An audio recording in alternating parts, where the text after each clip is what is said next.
नमस्कार, मी डॉक्टर सुधीर दहेगुडे आपल्या सर्वांचं स्वागत करतो.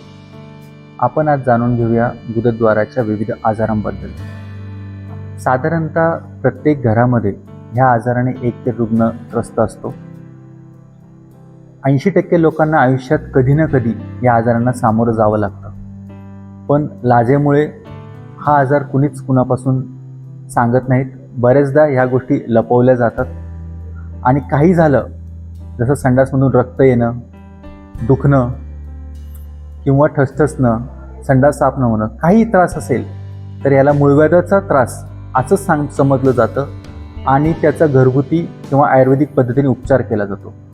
90% लोकांचं यामध्ये निदानच होत नाही आणि विना निदान करताच या आजारांचा उपचार घेतला जातो.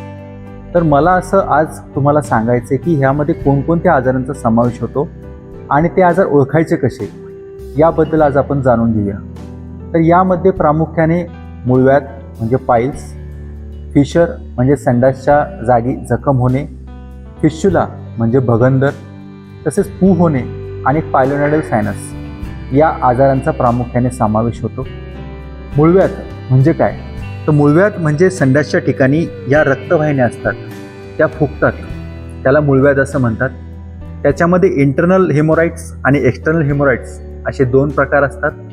इंटरनल हेमोराइड्स सुद्धा ग्रेड 1, ग्रेड 2, ग्रेड 3, ग्रेड 4 असे 4 प्रकार असतात आणि प्रत्येक ग्रेडनुसार त्याच्या उपचार पद्धती ह्या बदलत असतात.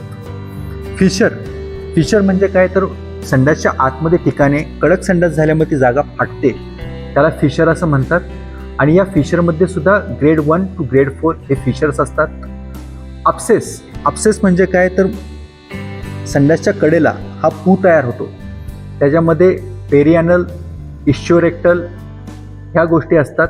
आणि अपसेसचाच नंतर फिश्युला हा प्रकार असतो, त्याच्यामध्ये सुद्धा इंटरस्पिंक्ट्रिक, ट्रान्सपिंक्ट्रिक, सुप्रास्पिंक्ट्रिक ह्या बऱ्याचशा गोष्टी इन्व्हॉल्व असतात.